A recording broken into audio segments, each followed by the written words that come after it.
Salut mes chers zéros, j'espère que vous allez bien. Je voulais vous rappeler simplement, quand je vous dis mes chers zéros, je vous traite pas de nul.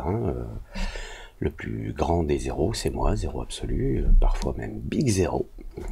C'est juste une façon amicale de vous souhaiter la bienvenue dans la communauté de ceux qui veulent apprendre.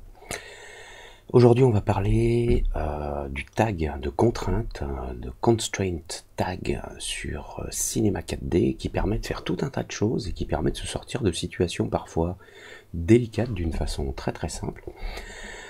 Je vous montre cet exemple. Voilà, vous voyez, j'ai un cube qui tourne sur une surface et il reste aligné sur la surface.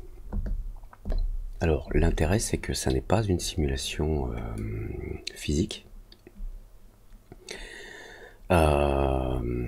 Et que c'est assez simple à faire. Alors je vous explique le truc ici. C'est qu'on a un cube qui est parenté à un nul, et le nul qui est au centre de la scène, lui, il tourne. Vous voyez son axe qui tourne au milieu. Donc puisque le nul tourne, le cube va tourner avec. Le cube est à une certaine distance de l'objet nul et il va tourner autour de son parent qui tourne. Dans le nul, on peut le voir ici sur la rotation en H. J'ai une rotation qui va de 0 à 720 degrés. Ce cube, si je désactive le tag de contrainte, ce cube, en fait, vous allez voir, voilà, il ne fait que tourner, et vous voyez qu'il y a des endroits où il traverse la surface, des endroits où il est au-dessus. Bon.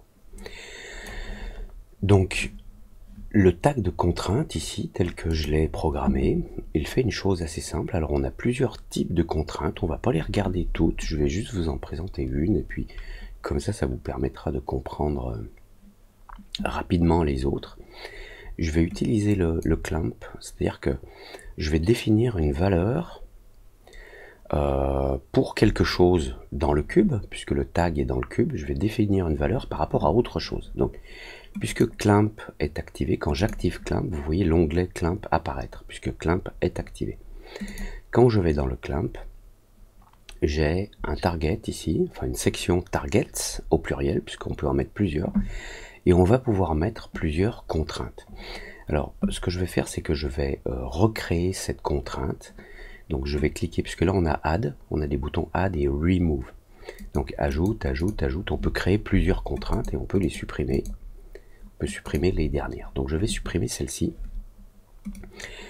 Et donc, alors, mon cube, il est ici et il a des clés au début. Je vais les enlever. Je vais vous expliquer pourquoi.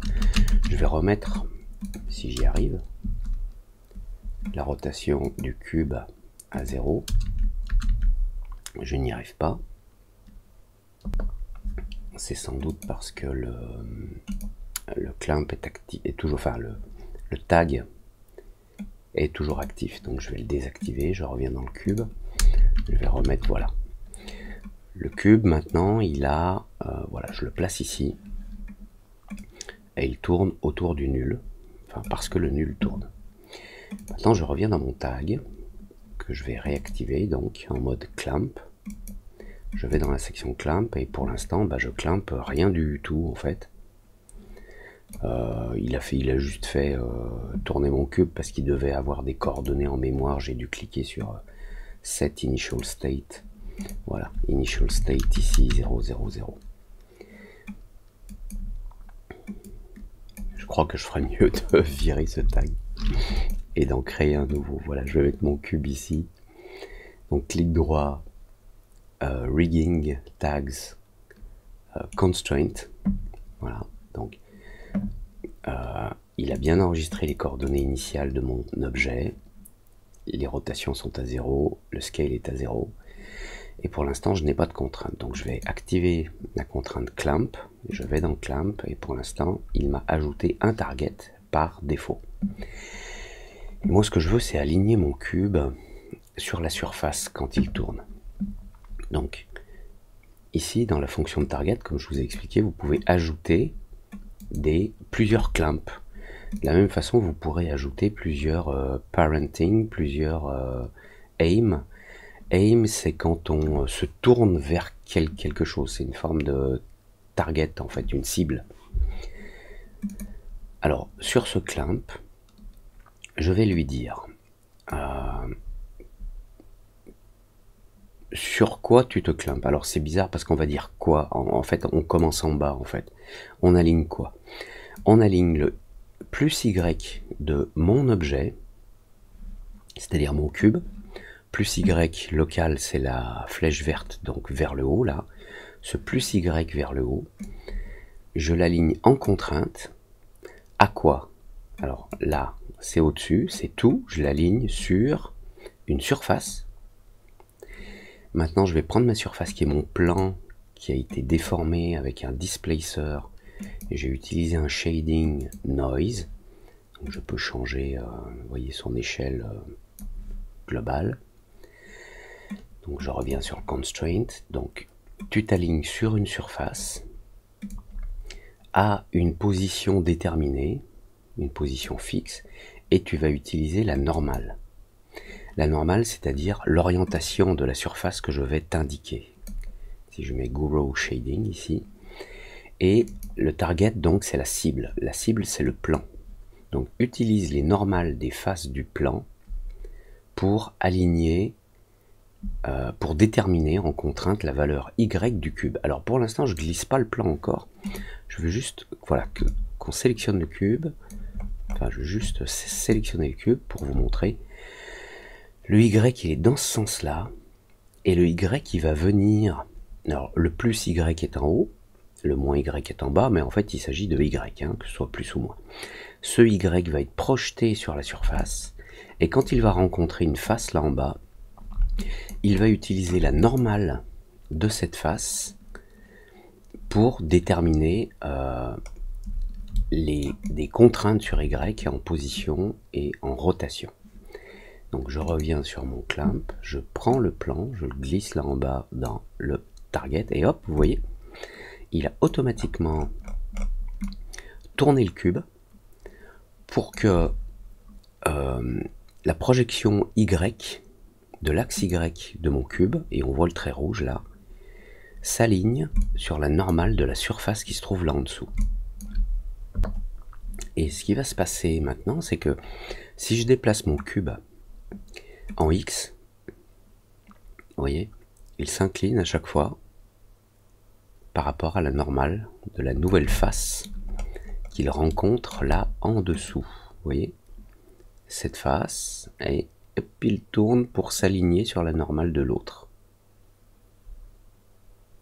Alors ça fait un peu clamp, c'est parce que j'ai peut-être pas suffisamment de subdivision sur la surface en dessous. En fait, si je veux pas que ça fasse ces à-coups, et encore, hein, vous voyez que c'est un petit peu arrondi quand on passe d'une face à l'autre. La rotation est un petit peu extrapolée. On dit extrapolée ou interpolée? Je sais plus dans ce cas-là. Et idem en Z. Et en Y, eh ben, je peux rien faire puisque le Y est contrôlé par ce tag de contrainte. Et dans ce tag de contrainte, on a notamment en bas, on a la distance. Donc je vais pouvoir mettre une distance qui correspond à peu près à quelque chose qui ressemblerait au cube sur la surface. Ce qui fait que maintenant, je reviens en arrière, excusez-moi, si je déplace mon cube, vous allez voir, hop, vous voyez, le Y s'aligne automatiquement. Si je le déplace en XY en même temps, il s'aligne. Alors, puisque ce cube est ici, et qu'il est parenté à un nul qui se trouve au centre, ce nul, et que ce nul tourne, ce qui se passe quand je fais play, c'est que le cube tourne, parce que c'est l'enfant du parent, mais vous allez voir un truc étrange, c'est que si je reviens au début, le cube n'est plus du tout à la place où il était au départ. C'est simplement parce qu'il est contrôlé par l'expression qui lui dit où est-ce qu'il doit être, mais cette expression, le tag de contrainte, a une petite influence qui est embêtante, qui est que si j'avance dans la timeline, vous allez voir, je vais avant circuler, avant circuler, avant circuler, avant circuler, et vous voyez, il a tendance à venir au centre. Alors c'est pas parce que ce serait une forme de simulation et parce que c'est creux ici, il aurait tendance à venir ici au centre. C'est simplement un petit, on va dire, un petit défaut dans la précision du calcul quand je saute d'une image à une autre, très vite. Ça donne une imprécision dans le placement du cube. Donc ce qu'on peut faire pour pallier à ça, c'est si je veux que mon cube démarre, par exemple, alors je me mets au début de la timeline, là où mon nul a une rotation de 0.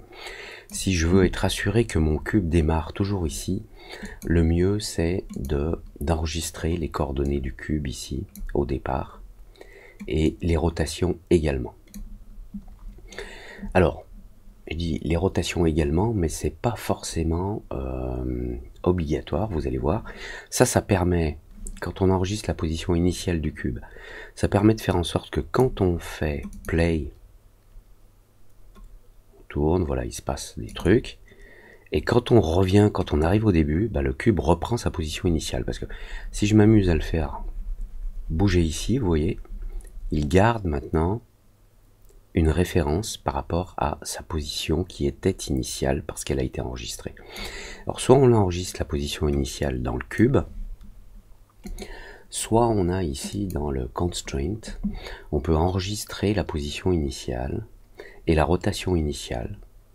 Alors je peux cliquer sur Set Initial State et là vous voyez qu'il enregistre ses coordonnées initiales, ses rotations initiales, et on peut cliquer sur Use Initial State et on sait que la simulation, notre animation, excusez-moi, puisqu'il ne s'agit pas d'une simulation dans les termes de simulation de notre scène, notre animation est tout à fait reproductible dans le temps. Voilà. Sans le défaut que je vous ai montré tout à l'heure. D'ailleurs, on va retourner dans le cube. Je vais enlever les clés de rotation et de position que j'avais au départ.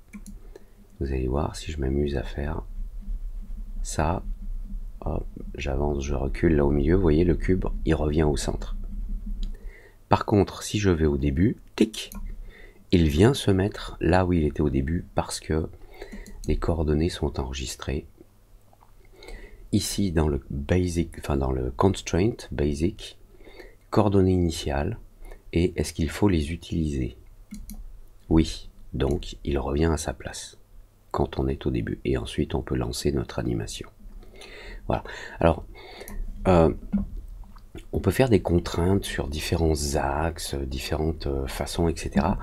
Et pour le fun, on va refaire à peu près la même chose, mais avec une toupie, et on va l'animer sur la surface d'une façon légèrement différente, pour que vous compreniez bien comment le constraint tag fonctionne, et notamment avec cet outil de priorité qui est, enfin, c'est essentiel de comprendre ça. Je ne vais pas rentrer dans le détail sur les constraints de transform, parent, up, etc. Parce que ça, enfin, une fois que vous aurez compris l'un, ce sera très facile de comprendre l'autre, et on va utiliser un très bon exemple sur le clamp et la priorité, puisque notre objet peut être animé. Alors là, c'est pas le cube qui est animé, hein, c'est le nul. Et le cube, justement, il tourne avec le nul. Et puisque c'est le nul qui tourne, c'est pour ça qu'on obtient ce défaut-là. Au fur et à mesure qu'on est au milieu de notre animation, on a le cube qui se trouve pas à la bonne place. Par contre, quand on revient au début, c'est OK. C'est parce que c'est pas le cube qui est animé. Donc je peux pas lui dire, écoute, il faut qu'il y ait une priorité sur l'animation du cube par rapport à cette fonction de constraint en clamp. Parce que ça n'est pas le cube qui est animé, mais on va voir la priorité avec un autre exemple. Donc je vais copier ce plan avec ce displacer et je vais le coller dans cette scène. Voilà, donc on a le même plan. Alors j'ai mis deux lumières là qui sont des lumières octane, mais je peux les cacher. Voilà, je vais remettre ce plan là en bas, la toupie là en dessous. Alors, il y a un petit truc que j'ai fait exprès ici.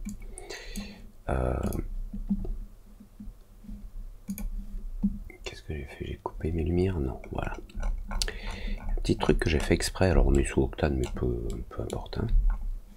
Attendez, je vais baisser un peu la lumière, au sens peut-être figuré.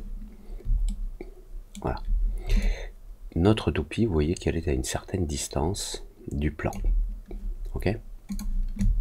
Enfin, on le voit ici. Hein. Alors, ma toupie, alors je vais désactiver la subdivision. Ma toupie, grosso modo, j'ai envie de dire, elle est moche. Hein. Et il y a une chose que j'ai fait exprès, disons, de créer ce problème. Je vais soulever ma toupie. C'est que l'axe vertical de ma toupie, vous voyez, c'est cette flèche verte. Alors faites attention si vous êtes là dans le mode axe global, des coordonnées du système, ou axe local. Et si on est en axe local, et le haut de la toupie, c'est la flèche bleue, c'est le Z. Et cette toupie est dans une subdivision, pour la rendre plus jolie, plus fine, en définition. Et vous voyez que cette subdivision, ce subdiviseur, il est là en bas. Alors, je vais essayer de ne pas le bouger, je vais le laisser à 0. Et le subdiviseur, lui, il a son orientation vers le haut, c'est Y, c'est la flèche verte. Je le répète, la toupie orientée vers le haut, flèche bleue Z, et la toupie est dans un subdivision surface qui lui est orienté vers le haut en Y. Alors maintenant on va créer une petite animation pour notre toupie et on va utiliser un autre type de contrainte qui s'appelle pas constraint, qui est le align to spline. Donc je vais aligner ma toupie sur une courbe. Pour ça je vais dessiner une courbe, c'est pour ça que je passe en vue d'en haut. Donc là en top view je vais dessiner une courbe. Alors je prends l'outil de spline pen, je vais tracer une courbe, je sais pas, comme ça, et on peut la fermer ou pas, et là je la ferme, je parle pas de ma gueule, mais de la courbe. Voilà. La courbe elle est là en bas, alors attention, quand on utilise le spline pen, ça passe automatiquement en mode point, donc je vais revenir en mode modèle, et je vais déplacer cette courbe là au-dessus. La courbe elle est au-dessus du plan. Et maintenant, je vais demander à la toupie de suivre cette courbe. Donc, dans la toupie, pas dans le subdivision surface, dans la toupie elle-même. Oui, et son axe est au centre de la toupie. Son propre axe, c'est-à-dire si je passe en mode axis ici, move, je peux mettre son axe en bas, ça pourrait être plus pratique, je pourrais le mettre en haut, peu importe, je vais le laisser exprès au milieu. Je quitte le mode d'édition de l'axe. Et maintenant dans ma toupie, donc clic droit, animation tag, align to spline. J'aligne la toupie à une spline, une courbe. Pour l'instant, là en bas, je n'ai pas défini laquelle. Donc je vais glisser cette spline ici. Voilà. Donc la toupie part du point 0 de la spline. On peut définir quel est le premier point de la spline. Quand c'est une spline fermée, ça peut être n'importe quel point. Quand c'est une spline ouverte, ça ne peut être que le premier ou le dernier. Et on peut renverser le sens. Ce sont d'autres fonctions. Et là, on a dans notre align to spline, qui est une fonction de contrainte. Voilà, je contrains dans sa position ma toupie à suivre la courbe, en modifiant simplement la position. Alors ici, on va créer des clés. Je vais mettre à l'image 0 une position 0, et disons à l'image 500 une position de 300%. J'enregistre, et en accélérant au début et en ralentissant à la fin, ma toupie fait 3 fois le parcours. Alors maintenant, moi je voudrais, en plus de ce mouvement de la toupie au-dessus du plan, mouvement qui suit cette courbe, je voudrais que la toupie s'aligne verticalement sur la surface qui est en dessous, sur le plan. Donc je vais spontanément dans la toupie, clic droit, rajouter dans la section rigging tags un constraint. Maintenant j'ai un petit problème de dualité. C'est que je veux que ma toupie suive le parcours défini là, mais en même temps, je veux modifier sa position verticalement pour qu'elle soit alignée sur le plan. Alors, on va essayer. Je prends mon constraint, j'applique un clamp, et si je vais dans la section clamp, donc ici j'ai un clamp par défaut qui est créé, et là je vais lui dire je veux aligner, alors non pas comme dans notre exemple précédent, ou non pas comme sur la subdivision qui se trouve au-dessus, l'axe vertical Y, mais dans la toupie, je veux aligner l'axe vertical Z, le bleu là. Donc je reviens sur mon tag. Donc je veux aligner le Z plus en contrainte sur une surface à une position fixe. Et la cible, c'est la surface. Donc c'est le plan qui se trouve là que je glisse là en dessous. Hop. Et là, ce que l'on voit, c'est que ma toupie est animée le long du chemin et son axe, vous voyez, son axe de Z bouge en conséquence. Je vais désactiver le Subdivision Surface. Vous voyez, l'axe des Z est projeté sur la surface et il s'aligne en conséquence. C'est bien, mais je voudrais que la toupie, puisque comme vous le voyez, la toupie reste toujours à la même distance. Puisqu'en fait, l'axe de la toupie reste sur cette courbe.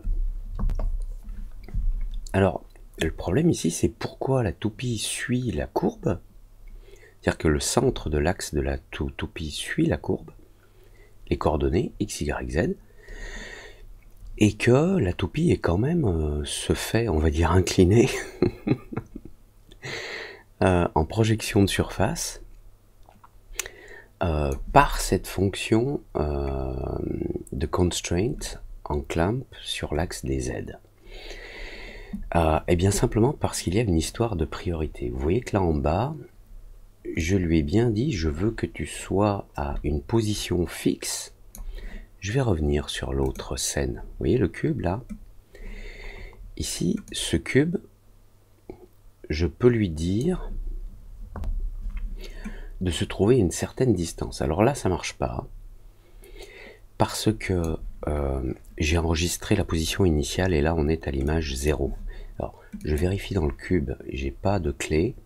Par contre, dans mon constraint, dans la section basique, là en bas, je lui dis Use Initial State. Donc si je l'enlève, voilà, je reviens dans le clamp, et là je peux lui dire, hey, tu t'alignes sur la surface que je t'ai indiquée, le plan, qui est déformé, tu t'alignes, mais à une certaine distance. Et la distance, on peut l'indiquer ici. Donc si j'avance, vous voyez là, en plus c'est animable.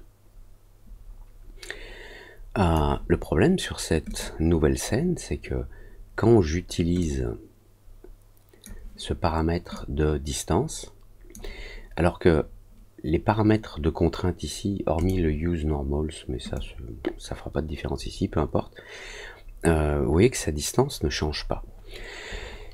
Il veut bien changer les rotations, parce que les rotations ne sont pas calculées par le align to spline, par l'alignement sur la courbe.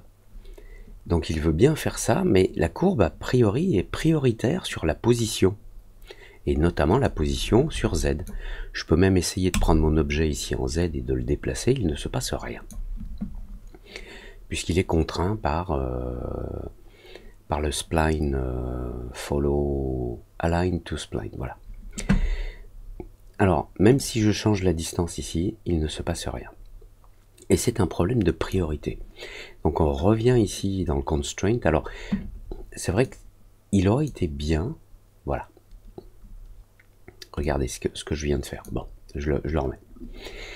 Ici, il définit l'orientation avec le constraint, puis il le place sur la courbe. Et si je prends le tag de constraint et que je le mets juste après j'arrive jamais à me rappeler du nom, après le align to spline, si je le mets après, il fait l'un, puis l'autre.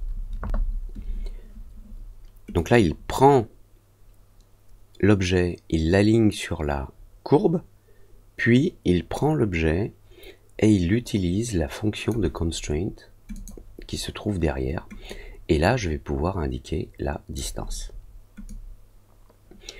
Alors, si toutefois on rencontre des problèmes avec ça, si on a des choses qui sont animées d'une façon complexe, on va dire, des animations emboîtées les unes, enfin des animations avec des expressions, quoi, avec des tags, emboîtées les unes dans les autres, on a cette fonction ici alors je vais remettre le clamp devant pour voir si ça marche.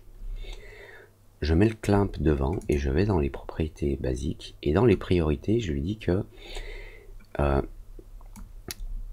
cette expression, parce que ce clamp en fait c'est une expression, c'est une espèce de formule mathématique qui va définir la position de l'objet, et je peux lui donner une priorité. Et si j'augmente le niveau de priorité de ce constraint qui se trouve pourtant au début de la liste, si j'augmente son niveau de priorité, en fait ça indique simplement ok, regarde si tu es plus ou moins prioritaire, je vais m'occuper de ceux qui sont moins prioritaires. Pour le coup ici c'est le spline, et vous voyez que sa priorité sur le align to spline, il est de 0, et sur ce tag, la contrainte de priorité, elle est de 1, elle est plus élevée, donc il va l'effectuer après. Voilà. C'est quelque chose qui est très important, parce que quand vous allez cumuler des fonctions de contrainte, que ce soit des alignements avec constraint ou sur des chemins, enfin avec d'autres formulations aussi, vous allez retrouver ces fonctions de priorité qui vont permettre de dire attends, celui-ci il arrive après, celui-ci arrive d'abord, puisque priority expression 0, et priority expression 1, celui-ci il arrive après, même s'il est au début de la liste. Voilà, c'est ce que je voulais vous montrer. Donc là on peut faire play et vous voyez que le résultat, c'est le résultat attendu, même si ça va un petit peu vite. Ici peut-être que ma dernière valeur, au lieu de, si je mets 200%, ça ne fera que 2 tours, ça ira un peu moins vite. Voilà.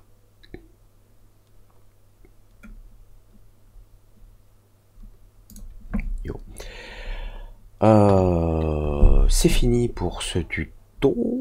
J'espère que vous avez appris des trucs. Comme d'habitude, abonnez-vous pour en savoir plus.